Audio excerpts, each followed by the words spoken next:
আসসালামু আলাইকুম প্রিয় দর্শক, প্রবাস সংবাদে এখন স্টুডিও থেকে আপনাদের শুভেচ্ছা সহ স্বাগত জানাচ্ছি। আর পুরো সংবাদ জুড়েই আপনাদের সঙ্গে থাকব আমি সাইদুর রহমান। আশা করছি আপনারা আমাদের সঙ্গে থাকবেন। এখন সবার আগে শুনুন যথারীতি ফ্রেমওয়ার্ক ফাইন্যান্স লিমিটেড প্রবাস সংবাদ শিরোনাম। ইরানের সাবেক প্রেসিডেন্ট মাহমুদ আহমেদিনেজাদকে ক্ষমতায় বসাতে চেয়েছিল যুক্তরাষ্ট্র। আয়াতুল্লাহ আলী খামেনিকে হত্যার পর হয়েছিল এই পরিকল্পনা। পশু জবাই ইস্যুতে রাজ্য সরকারের কড়াকড়ি নিয়ে পশ্চিমবঙ্গে উত্তেজনা। যুদ্ধ পরিস্থিতিতে কোরবানি ছাড়াই ঈদ পালন করতে যাচ্ছে গাজার মুসলমানরা। এবং পড়াশোনা শেষ করলেই ভালো চাকরি, এমন স্বপ্ন ফিকে হয়ে যাচ্ছে যুক্তরাষ্ট্রে। চাকরি নিয়ে কঠিন বাস্তবতার মুখে হাজারো তরুণ।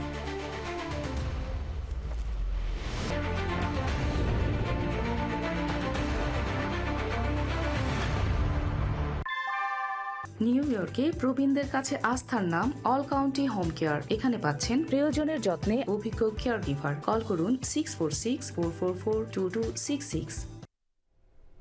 ধন্যবাদ প্রিয় দর্শক আমাদের সাথে যোগ দেওয়ার জন্য। এতক্ষণ প্রবাস সংবাদ শিরোনাম শুনলেন, চলুন যাওয়া যাক পুরো খবরে। আর এখনকার এই সংবাদ আয়োজন একই সঙ্গে চ্যানেল আই ইউটিউব চ্যানেলে এবং চ্যানেল আই ওটিটি প্ল্যাটফর্ম আইস্কিল লাইভ স্ট্রিম হচ্ছে। ইরানের সর্বোচ্চ নেতা আয়াতুল্লাহ আলী খামেনিকে নিহত হওয়ার পর ওই দেশের সাবেক প্রেসিডেন্ট মাহমুদ আহমেদিনেজাদকে ক্ষমতায় বসাতে চেয়েছিল যুক্তরাষ্ট্র ইসরায়েল। দ্য নিউ ইয়র্ক টাইমসে এমন তথ্যই উঠে এসেছে। এ নিয়ে বিস্তারিত জানাচ্ছেন ইবনে সাইদ অঙ্কুর।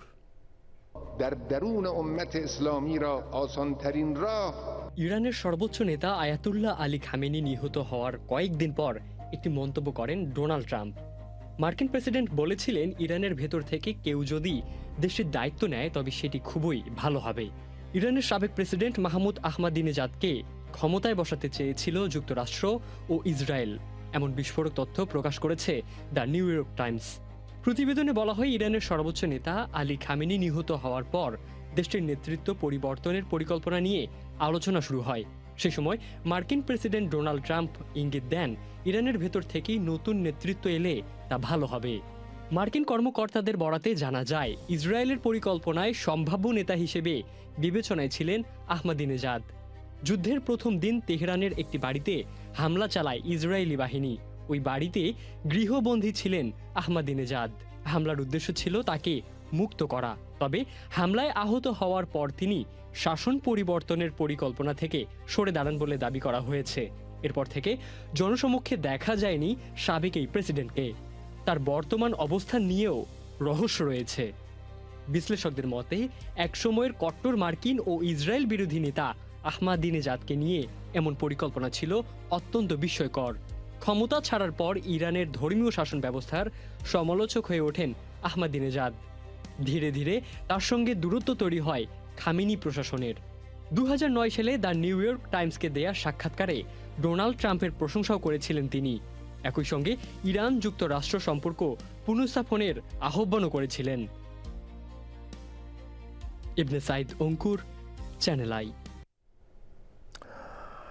ঈদুল আজহার ঠিক আগে পশু জবাইয়ের উপর কড়াকড়ি আরোপ করে পশ্চিমবঙ্গ রাজ্য সরকার যে বিজ্ঞপ্তি জারি করেছে সেটাকে চ্যালেঞ্জ করে একাধিক মামলা হয়েছে কলকাতা হাইকোর্টে।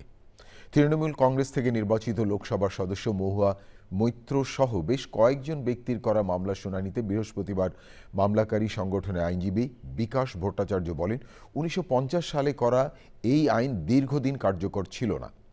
নতুন করে এর প্রয়োগ নিয়ে প্রশ্ন তুলে তিনি ঈদের আগে মুসলমানদের ধর্মীয় অনুভূতিতে আঘাত হানার সমালোচনা করেন। আরও জানাচ্ছেন সহকর্মী লাইলা নওশিন। 1950 সালের পশ্চিমবঙ্গ পশু জবাই নিয়ন্ত্রণ আইনের অধীনে গত 13ই মে জারি করা বিজ্ঞপ্তি নিয়ে সমালোচনায় উত্তপ্ত পশ্চিমবঙ্গ রাজ্য। শুধু মুসলিম জনগোষ্ঠী নয়, পশুপালন করে জীবিকা নির্বাহ করা বহু হিন্দু কৃষকদেরও মাথায় হাত। নতুন এই বিধিনিষেধে বলা হয়েছে, যে কোনো ষাঁড়, বলদ, গরু, বাছুর ও মহিষ জবাইয়ের আগে পশুর ফিট সার্টিফিকেট দেওয়া বাধ্যতামূলক। নির্দেশিকা অনুযায়ী কেবল 14 বছরের বেশি বয়সী অথবা বার্ধক্য, স্থায়ী পঙ্গুত্ব ও নিরাময় অযোগ্য রোগে আক্রান্ত গবাদি পশুই কেনাবেচা করা যাবে। তবে পশু চিকিৎসকদের পরীক্ষার পরেই নির্দিষ্ট পশু জবাইয়ের যোগ্য বলে বিবেচিত হবে। কিন্তু ওই রাজ্যে ফিটনেস সার্টিফিকেট কে দেবে সেই পরিকাঠামোই নেই। এমন অবস্থায় ঈদুল আজহার আগে পশু জবাইয়ের ওপর কড়াকড়ি আরোপের এই বিধিনিষেধকে চ্যালেঞ্জ করে বেশ কয়েকটি মামলা হয়েছে কলকাতা হাইকোর্টে। বিধিনিষেধকে চ্যালেঞ্জ করা আইনজীবীরা মনে করেন কঠোর নিয়মটি কোরবানির ধর্মীয় রীতিনীতিতে হস্তক্ষেপ করার পাশাপাশি গবাদি পশু পালন ও বিক্রির ওপর নির্ভরশীল আর্থিকভাবে পিছিয়ে পড়া মানুষকে বড় ধাক্কা দেবে। তৃণমূল কংগ্রেস থেকে নির্বাচিত লোকসভার সদস্য মহুয়া মৈত্র সহ বেশ কয়েকজন ব্যক্তি মামলা করে। মামলার শুনানিতে মামলাকারী সংগঠনের আইনজীবী বিকাশ ভট্টাচার্য বলেন, কোনো আইন যদি দীর্ঘদিন কার্যকর না করা হয় তবে তার কার্যকারিতা ক্ষীণ হয়ে যায়। এই নিয়ে হাইকোর্টের পর্যবেক্ষণ পশু জবাই নিয়ে আইন কার্যকর ছিল বলেই মামলা রিজু হয়েছে। প্রতি বছর তা নিয়ে বিজ্ঞপ্তিও জারি হয়। আইনের বিধি মেনে কোরবানির বিষয়ে স্পষ্ট নির্দেশিকা জারি ও সরকার অনুমোদিত জবাইখানার তালিকা প্রকাশ করার দাবি জানান মামলাকারী মোহাম্মদ জাফর ইয়াসনি। এদিকে আরেক মামলাকারী রামকৃষ্ণ পাল গরু জবাই সম্পূর্ণভাবে বন্ধ করার দাবি তোলেন। শুনানিতে আইনজীবীরা আগামী 28 মে কোরবানির ঈদের আগে তড়িঘড়ি এই সিদ্ধান্ত নেওয়াকে অনুচিত বলে মন্তব্য করেন। জমিয়ত ই উলেমার আইনজীবী বিকাশ রঞ্জন ভট্টাচার্য জানান, আমরা রাজ্যের বিজ্ঞপ্তি এবং সংশ্লিষ্ট আইনের সাংবিধানিক বৈধতা উভয়কেই চ্যালেঞ্জ করেছি। পর্যবেক্ষণে হাইকোর্ট জানায়, যদি এই আইন কার্যকর না থাকতো তাহলে এতগুলি মামলা দায়ের করার কোনো প্রয়োজন হতো না। তবে এখন পর্যন্ত কোনো সমাধানে আসতে পারেনি কোনো পক্ষই। লালা নওশিন, চ্যানেল আই। প্রিয় দর্শক, এবারে দৃষ্টি দেব গাজার দিকে। টানা তৃতীয় বছরের মতো কোরবানি ছাড়াই ঈদ পালন করতে যাচ্ছে গাজার মুসলমানরা। ইসরায়েলের অব্যাহত হামলা এবং কঠোর অবরোধের কারণে কোরবানির পশু আমদানি পুরোপুরি বন্ধ। এমনকি পবিত্র হজ পালনেরও কোনো সুযোগ নেই তাদের। তাই ঈদ উৎসবে যুদ্ধবিধ্বস্ত ফিলিস্তিনের গাজা উপত্যকার বাসিন্দাদের মনে নেই কোনো আনন্দ। বিস্তারিত জানাচ্ছেন আমিনা রহমান সুপ্তি। আর মাত্র সপ্তাহখানেক পরই বিশ্বজুড়ে মুসলমানদের ঘরে আসছে পবিত্র হজ ও ঈদুল আজহা। কিন্তু কোনো উদযাপনই নেই যুদ্ধবিধ্বস্ত ফিলিস্তিনের গাজা উপত্যকার মুসলমানদের মধ্যে। অবরুদ্ধ ও প্রতিকূল পরিস্থিতিতে পবিত্র হজ পালনেরও সুযোগ নেই গাজাবাসীর। পশু আমদানি বন্ধ থাকায় উৎসবের অন্যতম প্রধান অংশ কোরবানিও দিতে পারছেন না তারা। গাজার স্থানীয় কৃষি মন্ত্রণালয় জানিয়েছে, ইসরায়েলের অব্যাহত হামলা ও কঠোর অবরোধের কারণে টানা তৃতীয় বছরের মতো কোরবানি ছাড়াই ঈদ পালন করতে যাচ্ছেন গাজার মুসলমানরা। দীর্ঘদিনের সামরিক অভিযানে উপত্যকাটির অভ্যন্তরীণ পশু সম্পদ খাত ধ্বংস করে দিয়েছে ইসরায়েলি বাহিনী। ফিলিস্তিনিদের আন্তর্জাতিক রুটে চলাচলের উপর কঠোর নিষেধাজ্ঞা বহাল রেখেছে ইসরায়েলি কর্তৃপক্ষ। তাই গাজাবাসীর হজে যাওয়ার আশা এবারও ভেস্তে গেছে। Amina Rahman Supti, channel i. যুদ্ধবন্ধে ইরানের দেয়া 14 দফা প্রস্তাবে যুক্তরাষ্ট্রের জবাব পর্যালোচনা করছে তেহরান। হোয়াইট হাউস জানিয়েছে, প্রস্তাবে রাজি না হলে ইরানকে সামরিক শাস্তির মুখে পড়তে হবে। ইরানের প্রেসিডেন্ট মাসুদ পেজেশকিয়ান বলেছেন, ইরানের পক্ষ থেকে কূটনৈতিক সমাধানের জন্য সব পথ খোলা। ইরান যুদ্ধের ভবিষ্যৎ নিয়ে মার্কিন প্রেসিডেন্ট ডোনাল্ড ট্রাম্প এবং ইসরায়েলি প্রধানমন্ত্রী বেনিয়ামিন নেতানিয়াহুর মধ্যে তীব্র মতবিরোধ দেখা দিয়েছে।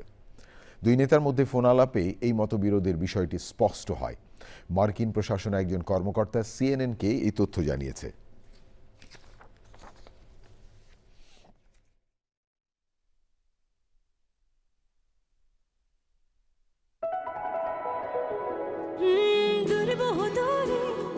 চলো হারিয়ে যাই তুমি আমি দুজনে মিলে,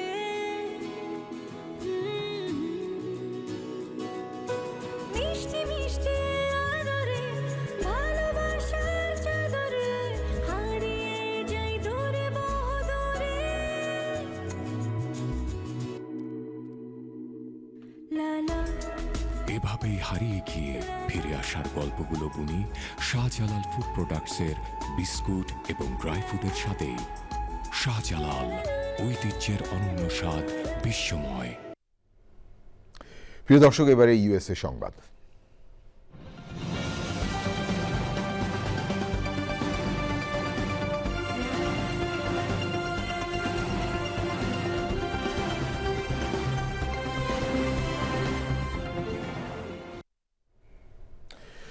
যুক্তরাষ্ট্রে পড়াশোনা শেষ করলেই ভালো চাকরির স্বপ্ন এখন ফিকে হয়ে যাচ্ছে। ডিগ্রি আছে, চাকরি নেই, এমন কঠিন বাস্তবতার মুখোমুখি হতে যাচ্ছে হাজারো তরুণকে। চাকরির ব্যাপক সংকট আমেরিকায় তরুণদের ভয়াবহ অনিশ্চয়তার দিকে ঠেলে দিচ্ছে। প্রিয় দর্শক, বিস্তারিত জানাচ্ছেন লুৎফুর রহমান সোহাগ।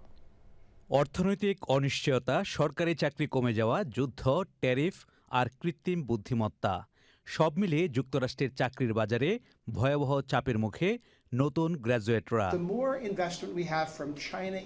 পরিসংখ্যান বলছে, চলতি বছর যুক্তরাষ্ট্রে নতুন গ্র্যাজুয়েটদের জন্য চাকরি পাওয়া আগের যে কোনো সময়ের চেয়ে কঠিন। অনেক শিক্ষার্থী মাসের পর মাস চাকরির আবেদন করেও ইন্টারভিউয়ের জন্য ডাক পাচ্ছেন না। বিশেষজ্ঞরা বলছেন, পুরনো কর্মীদের চাকরি বদলানোর হার কমায় বর্তমানে কোম্পানিগুলোতে নতুন লোক নিয়োগ অনেকটাই কমে গেছে। সবচেয়ে বড় প্রভাব ফেলছে এআই। বিভিন্ন কাজে কৃত্রিম বুদ্ধিমত্তার ব্যবহার বাড়ায় চাকরিতে নতুনদের সুযোগ কমছে দ্রুত। এ অবস্থায় তরুণদের ডিগ্রির পাশাপাশি বাস্তব দক্ষতা বাড়ানোর তাগিদ দিচ্ছেন বিশেষজ্ঞরা। তাদের মতে, কৃত্রিম বুদ্ধিমত্তার যুগে চাকরির বাজার দ্রুত বদলে যাওয়ায় তরুণদের পরিবর্তনের সঙ্গে মানিয়ে নিতে হবে। লুৎফুর রহমান সোহাগ, চ্যানেল আই। 1996 সালের বিমান ভূপাতিত করার ঘটনায় কিউবার সাবেক প্রেসিডেন্ট রাহুল ক্যাস্ট্রোর বিরুদ্ধে অভিযোগ গঠন করেছে ট্রাম্প প্রশাসন। এই অভিযোগ ওয়াশিংটন এবং হাভানার মধ্যে সম্পর্কের অন্যতম বড় উত্তেজনা সৃষ্টি করেছে। যুক্তরাষ্ট্রের ফেডারেল প্রসিকিউটররা জানিয়েছেন, 1996 সালে 24শে ফেব্রুয়ারি মায়ামি ভিত্তিক নির্বাসিত সংগঠন ব্রাদার্স টু দ্য রেস্কিউ পরিচালিত দুটি বেসামরিক বিমান কিউবার যুদ্ধ বিমান দিয়ে ভূপাতিত করার সিদ্ধান্তে তৎকালীন প্রতিরক্ষা মন্ত্রী রাহুল ক্যাস্ট্রো গুরুত্বপূর্ণ ভূমিকা পালন করেছিলেন। ওই হামলায় 4 জন নিহত হয়, যা আন্তর্জাতিক মহলে তীব্র নিন্দা কুড়ায় এবং যুক্তরাষ্ট্র কিউবা সম্পর্ককে আরও সংকটময় করে তোলে। যুক্তরাষ্ট্রের বিচার বিভাগ ক্যাস্ট্রোর বিরুদ্ধে মার্কিন নাগরিক হত্যা ষড়যন্ত্র, 4টি হত্যাকাণ্ড এবং 2টি বিমান ধ্বংসের অভিযোগ এনেছে।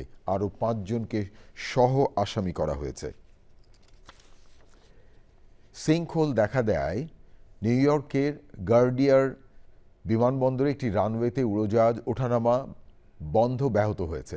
এয়ারপোর্টে বেশি রানওয়ে না থাকার সমস্যা দেখা দিয়েছে। এয়ারপোর্টে লাগার্ডিয়ার মাত্র 2টি রানওয়ে রয়েছে, যা দিয়ে সব উড্ডয়ন এবং অবতরণ পরিচালনা করা হয়। এর সঙ্গে যুক্ত হয়েছে মেমোরিয়াল ডে, সাপ্তাহিক ছুটি, ভ্রমণচাপ এবং বৃহস্পতিবার ঝড়ের সম্ভাবনা। যাত্রীদের বিমানবন্দরে যাওয়ার আগে নিজেদের ফ্লাইটের অবস্থা যাচাই করার অনুরোধ জানানো হয়েছে। দ্বিতীয় নিউ ইয়র্কের দিকে। নিউ ইয়র্কে 1 ঘন্টার ভারী বৃষ্টিতে বন্যা পরিস্থিতির সৃষ্টি হয়। National Weather Service Manhattan, Bronx, Queens, Coney আইল্যান্ডে ভারী বৃষ্টি ও বজ্রপাতের সতর্কতা জারি করে। বুধবার বিকেলে বৃষ্টিতে কোথাও কোথাও কয়েক ফুট উচ্চতায় পানি জমে যায়। দোকান ও ব্যবসা প্রতিষ্ঠানে পানি ঢুকে পড়ে। যান চলাচলে মারাত্মক ব্যাঘাত ঘটছে। রাস্তায় যানবাহন বিকল হয়ে ভোগান্তিতে পড়েন অনেকে। কোথাও গাছ ভেঙে পড়েছে। প্রবল বর্ষণের কারণে ডাউনটাউন এলাকায় তীব্র জলাবদ্ধতার সৃষ্টি হয়েছে। জর্জিয়া অঙ্গরাজ্যে আটলান্টায় ভারী বৃষ্টিপাতের কারণে আকস্মিক বন্যায় জনজীবন বিপর্যস্ত হয়ে পড়েছে। বন্যার কারণে মেট্রো আটলান্টা এলাকায় জরুরি সতর্কতা জারি করেছিল স্থানীয় প্রশাসন। স্তন ক্যান্সারে আক্রান্ত হয়েছেন মার্কিন প্রেসিডেন্ট ডোনাল্ড ট্রাম্পের পুত্র ডোনাল্ড ট্রাম্প জুনিয়রের সাবেক স্ত্রী মার্কিন মডেল ভ্যানেসা ট্রাম্প। বুধবার সামাজিক যোগাযোগ মাধ্যমে এক পোস্টে তিনি জানান, স্তন ক্যান্সার আক্রান্ত হয়েছেন এবং চিকিৎসা ও সুস্থতার প্রক্রিয়া শুরু করা হয়েছে। তিনি বলেন, সম্প্রতি তার স্তন ক্যান্সার ধরা পড়েছে। এমন খবর কেউ আশা করে না, তবে চিকিৎসক দলের সঙ্গে ঘনিষ্ঠভাবে কাজ চলছে এই চিকিৎসা পরিকল্পনা নিয়ে। এই ঘোষণার পরই দ্রুতই ট্রাম্প পরিবারের সদস্য ও সমর্থকদের কাছে পাশে থাকার বার্তা আসতে শুরু করে। প্রিয় দর্শক, এবারে অন্যান্য সংবাদ। সিন্ধুর পানি বন্টন নিয়ে ভারত ও পাকিস্তানের মধ্যে দীর্ঘ সময় ধরে চলা উত্তেজনা নতুন করে শুরু হয়েছে। পেহেলগাম হামলার পর নয়াদিল্লি একতরফাভাবে ইন্দাস ওয়াটার ট্রিটি স্থগিত করার ঘোষণা দেওয়ার পর জাতিসংঘ পর্যন্ত গড়ায়। এই পরিস্থিতিতে নেদারল্যান্ডসের আদালত পাকিস্তানের পক্ষে রায় দেয়। ভারত তা প্রত্যাখ্যান করলেও উত্তেজনা রূপ নেয় নতুন করে। বিস্তারিত জানাচ্ছেন তন্ময় মাহমুদ। দীর্ঘদিন ধরেই সিন্ধুর পানি বন্টন নিয়ে ভারত ও পাকিস্তানের মধ্যে চলছে তীব্র বিরোধ। বিশেষ করে ভারত নিয়ন্ত্রিত কাশ্মীর অঞ্চলে নির্মিত রাতলে ও কিশেগাঙ্গা জলবিদ্যুৎ প্রকল্পকে কেন্দ্র করে বারবার অভিযোগ করে আসছে ইসলামাবাদের অভিযোগ, এসব প্রকল্পের মাধ্যমে পানি প্রবাহ নিয়ন্ত্রণে অতিরিক্ত সুবিধা নিচ্ছে ভারত। গত বছর ভারত পাকিস্তান উত্তেজনা নতুন মাত্রায় আসলে বিষয়টি আবারও আন্তর্জাতিক অঙ্গনে আলোচনায় আসে। ভারত নিয়ন্ত্রিত কাশ্মীরের পেহেলগামে হামলার পর নয়াদিল্লি এককভাবে ইন্দাস ওয়াটার ট্রিটি স্থগিত করার ঘোষণা দেয়। এরপর সিন্ধুর পানি নিয়ে দুই দেশের উত্তেজনা গড়ায় জাতিসংঘ পর্যন্ত। এমন পরিস্থিতিতে নেদারল্যান্ডসের দ্য হেগ ভিত্তিক পার্মানেন্ট কোর্ট অফ আরবিট্রেশন পাকিস্তানের আবেদনের পক্ষে রায় দেয়। আদালত জানায় ইন্দাস ওয়াটার ট্রিটি এখনও কার্যকর রয়েছে এবং ভারত একতরফাভাবে এই চুক্তি স্থগিত করতে পারবে না। একই সঙ্গে আদালত রাতলে ও কিশেগাঙ্গা প্রকল্পে ভারতের পন্ডেজ ব্যবহারের বিরুদ্ধে পাকিস্তানের অবস্থানকে সমর্থন করে। আদালতের মতে পশ্চিমাঞ্চলীয় নদীগুলোতে ভারতের পানি নিয়ন্ত্রণের ক্ষমতার উপর চুক্তিটি নির্দিষ্ট সীমাবদ্ধতা আরোপ করেছে। পন্ডেজ বলতে মূলত জলবিদ্যুৎ উৎপাদনের প্রয়োজনে অল্প পরিমাণ পানি সাময়িকভাবে সংরক্ষণ করে প্রবাহ নিয়ন্ত্রণের ব্যবস্থাকে বোঝায়। তবে ভারত এই রায় সরাসরি প্রত্যাখ্যান করেছে। দেশটির পররাষ্ট্র মন্ত্রণালয় এক বিবৃতিতে জানিয়েছে, ভারত কখনোই এই সালিসি আদালতের বৈধতা স্বীকার করেনি। তারা বলছে এটি একটি অবৈধভাবে গঠিত তথাকথিত কোর্ট অফ আরবিট্রেশন এবং এর সব রায় বাতিল ও অকার্যকর। ভারত আরও জানায়, ইন্দাস ওয়াটার ট্রিটি স্থগিত রাখার সিদ্ধান্ত এখনও বহাল রয়েছে। বিশ্লেষকদের মতে বর্তমান পরিস্থিতিতে পাকিস্তান আন্তর্জাতিক সম্প্রদায়কে কাজে লাগিয়ে ভারতের উপর কূটনৈতিক চাপ বাড়ানোর কৌশল নিয়েছে। পাকিস্তানের কর্মকর্তারাও ইঙ্গিত দিয়েছে, আন্তর্জাতিক আদালতের রায় কার্যকর করতে তারা বৈশ্বিক কূটনৈতিক সমর্থন আদায়ের চেষ্টা করে যাবে। Tanmoy Mahmud, channel I. প্রিয় দর্শক, ভারতের আরও খবর। ভারত সরকারের 2019 সালের নাগরিকত্ব আইন সিটিজেনশিপ অ্যামেন্ডমেন্ট অ্যাক্ট বুধবার থেকে পশ্চিমবঙ্গে কার্যকর হয়েছে। ফলে 2024 সালের 31শে ডিসেম্বরের পর যারা ভারতে ঢুকেছেন তারা সবাই অবৈধ বলে বিবেচিত হবেন। বুধবার বিএসএফের কর্মকর্তাদের সঙ্গে বৈঠকের পর শুভেন্দু অধিকারী একথা জানান। শুভেন্দু বলেন, ভারত সরকার 2025 সালের 14 মে একটি নির্দেশিকা পশ্চিমবঙ্গ সরকারকে পাঠায়। যারা অবৈধ বাংলাদেশি অনুপ্রবেশকারী যাদের সরাসরি বিএসএফের হাতে হস্তান্তর করার জন্য ওই নির্দেশিকা পাঠানো হয়েছিল, কিন্তু তৎকালীন পশ্চিমবঙ্গ সরকার কোনো ব্যবস্থা নেয়নি।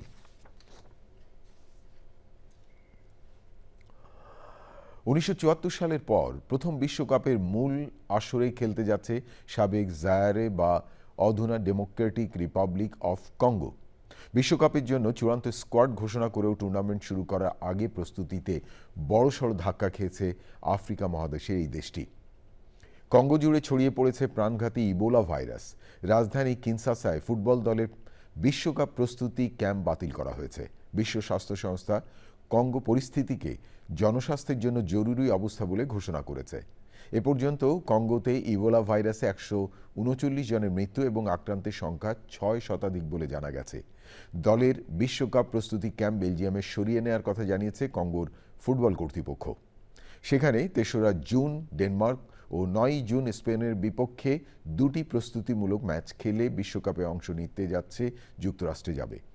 বিশ্বকাপ আমেজ ছড়িয়ে পড়ার অন্যতম আয়োজক মেক্সিকোর বিমানবন্দরগুলোতে চলছে পরিষ্কার পরিচ্ছন্নতা ও মেরামতির কাজ।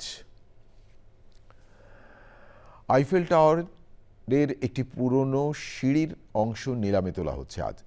লোহার ওই সিঁড়ির একসময় দর্শনার্থীদের টাওয়ারে ওঠার পথ ছিল। 1983 সালে টাওয়ারটি আধুনিকায়নের সময় 160 মিটার দীর্ঘ মূল সিঁড়ি সরিয়ে সেখানে লিফট বসানো হয়। পরে সিঁড়িটি 20টি অংশে ভাগ করে বিক্রি করা হয়। নিলামে ওঠা অংশটির উচ্চতা 2.75 মিটার। এতে রয়েছে 14টি ধাপ। নিলাম প্রতিষ্ঠান জানিয়েছে, প্রায় 40 বছর ধরে একটি সুরক্ষিত গুদামে সংরক্ষিত থাকায় সিঁড়িটির অবস্থা এখনও ভালো রয়েছে। এর আনুমানিক মূল্য ধরা হয়েছে 1,20,000 থেকে 1,50,000 ইউরো।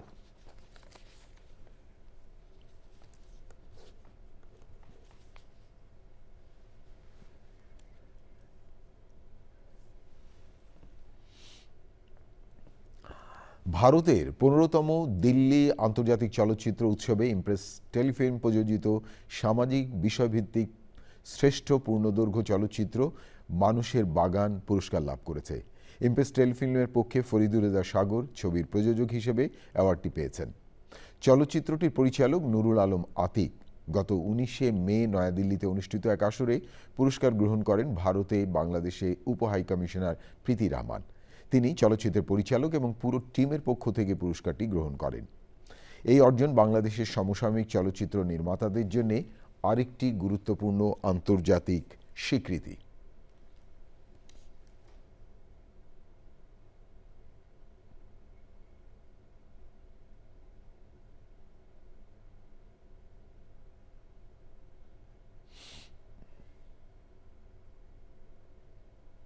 প্রিয় দর্শক, এই ছিল আপনাদের জন্য প্রবাস সংবাদের সকল আয়োজন। তবে যাবার আগে ফ্রেমওয়ার্ক ফাইন্যান্স লিমিটেড প্রবাস সংবাদ শিরোনাম আরও একবার। ইরানের সাবেক প্রেসিডেন্ট মাহমুদ আহমেদিনেজাদকে ক্ষমতায় বসাতে চেয়েছিল যুক্তরাষ্ট্র। আয়াতুল্লাহ আলী খামেনিকে হত্যার পর হয়েছিল এই পরিকল্পনা। পশু জবাই ইস্যুতে রাজ্য সরকারের কড়াকড়ি নিয়ে পশ্চিমবঙ্গে উত্তেজনা। যুদ্ধ পরিস্থিতিতে কোরবানি ছাড়াই ঈদ পালন করতে যাচ্ছে গাজার মুসলমানরা। এবং পড়াশোনা শেষ করলেই ভালো চাকরি, এমন স্বপ্ন ফিকে হয়ে যাচ্ছে যুক্তরাষ্ট্রে। চাকরি নিয়ে কঠিন বাস্তবতার মুখে হাজারো তরুণ।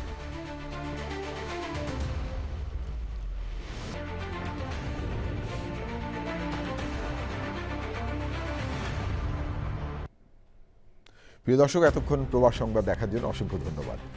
আর বাংলাদেশ স্যাটেলাইট কোম্পানি লিমিটেড পরিচালিত জরিপ অনুযায়ী আগের মাসগুলোর মতো এপ্রিলেও টিআরপি টপার অর্থাৎ দেশের সবচেয়ে জনপ্রিয় টেলিভিশন চ্যানেল আইয়ের সর্বশেষ সংবাদ জানতে ভিজিট করুন channelionline.com এবং আমাদের সোশ্যাল মিডিয়া প্ল্যাটফর্মগুলোর পাশাপাশি যুক্ত থাকুন ওটিটি প্ল্যাটফর্ম আইস্ক্রিনের সাথে। প্রিয় দর্শক, ভালো থাকবেন আর ভালো রাখবেন সবাইকে।